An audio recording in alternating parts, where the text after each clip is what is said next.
I'm trying to tell her where I'm coming from and my side of the story, she don't want to hear that. The only side she want to hear is her side. She's right, no questions asked. Why are you even speaking? Why are you even bothering to speak up and voice your opinion? It doesn't matter.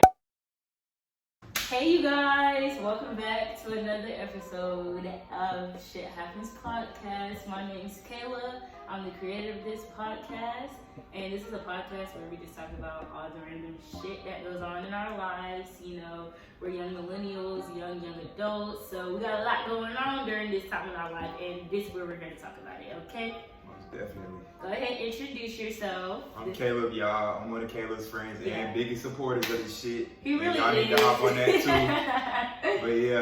But yeah. We're finna get into it.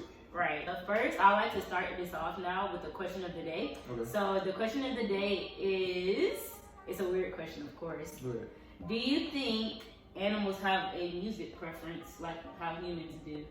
That's the craziest shit I've ever fucking heard. Right. I was in the car one day and I was playing music, and my sister Kat was in the car too, Marty, and I forgot what I was playing, but she just kept meowing the whole fucking time.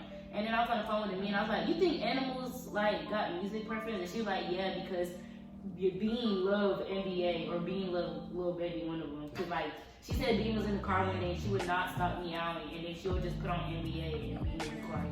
Well, I think the common sense answer to this is basically just like how you levitate to your friends and stuff, you levitate to your owners if you're an animal. And you know, if you play NBA Youngboy, then the cat's either gonna love NBA Youngboy or hate that shit. So you think animals have a music preference? Most definitely. I think they do too. We not all different from them. The first thing I want to talk about is complex human beings and how we are all kind of our own hero and villain at the same time. So what I mean by that is like, we make mistakes and... You know, you don't even gotta explain to me. Yeah, you know, we make mistakes and sometimes our mistakes can affect others, like their lives as well. But I feel like it's about handling your shit and making things right with people and taking responsibility for your actions and shit like that. And that's when you're kind of playing the hero role. But I feel like we can be both a hero and a villain in our lives. Okay. I definitely agree with that because, you know, we always want to be the hero because, you know, it's times, I ain't even gonna lie to you, I can't be wrong. Like, I'm never wrong, but I'm wrong as hell. Right. But if you know me, you know me. Like, exactly. They don't know you though, so explain. They don't know me, so shit.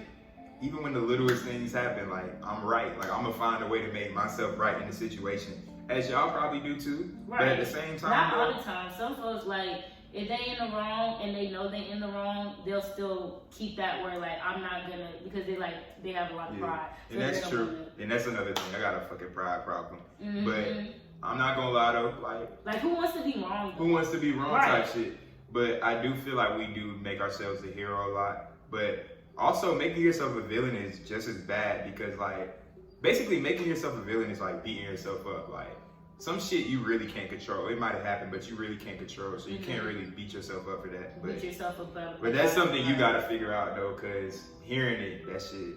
Exactly. It ain't gonna really make a difference. But going through it, it's gonna actions speak louder than words, people. Most definitely. Okay, how you feel about the phrase, I have no regrets? Like, you know how some people say they don't regret anything, how everything happens for a reason, right? Yeah. Alright, so I definitely... You agree with that phrase? I'm half and half with that phrase because I feel like certain times, like it's certain things where you shouldn't have regrets because, you know, sometimes you gotta take risks. And also, you know, sometimes the bad shit can turn out good. Very true. Then again, some people do a lot of stupid shit and it's like, you can get over it for sure, but I mean, you didn't have to do that shit. Right, like, that's how I feel. Like some stuff, I don't really like that term, I have no regrets. Like I do think everything happens for a reason, but there are some stuff where you know you're not supposed to do that and you know for a fact like it's wrong, but you decide to do it anyways, even though everything in your head you know is against it. Most definitely. I'm talking about like the little stuff, because there's some stuff where like you can regret it, like say you cheated on someone or you just hurt someone. That's a big, you know, regret. Like, and sometimes it's unintentional, but I feel like it's little stuff that like How can I explain this in words? Or not eating before work. That's one of them for sure. Like, no cap. Like if I know that I'm Instant sitting, regrets, if I'm sitting in bed and I can be using that time to make me something to eat, but I don't feel like it, but because I don't feel like it, I don't do it. It affects me later when I go to work and I feel like I don't have no fucking energy. Like it's little regrets like that is what I'm trying to talk about. Not like big things, the big regrets that people have, but small stuff. Where like you didn't have to do that. Your day would have went the same regardless. Most definitely. And another regret, since most of us watching this are probably college students, but some aren't. But another regret is procrastination. Like I hate procrastinating because like y'all know work is due 11:59 Sunday night. Okay. Y'all know that shit don't change and shit. It'll be Tuesday, Monday. It'll be Monday, Tuesday, Wednesday. Don't got shit to do and we wait.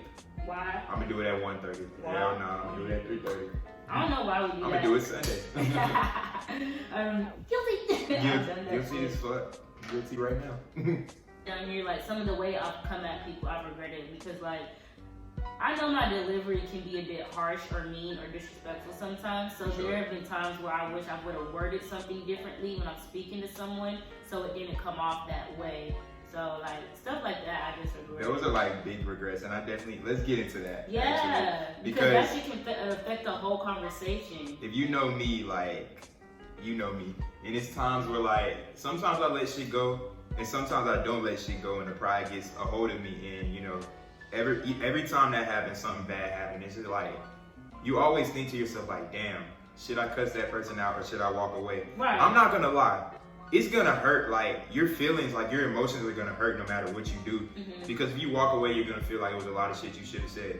But if you cuss that person out, it's a lot of problems that come with that. If you fight that person, it's a lot of problems that come with that. Take that shit from me because I do both all the fucking time. And give us an example of a time. Of a time? Yeah, you didn't walk away and then it caused like worse problems. Is that what you're trying to say? Cuss somebody out type shit. One time I cut somebody out in a leasing office, and basically Go ahead. Basically, it caused more problems than it should have caused, and I thought shit would get better, but I was still going through the same problems. It was no helping. It was no helping, and then people just look at you crazy, like, and I don't know who we're all talking to, but just being a black man, like, you don't want to be labeled as that nigga.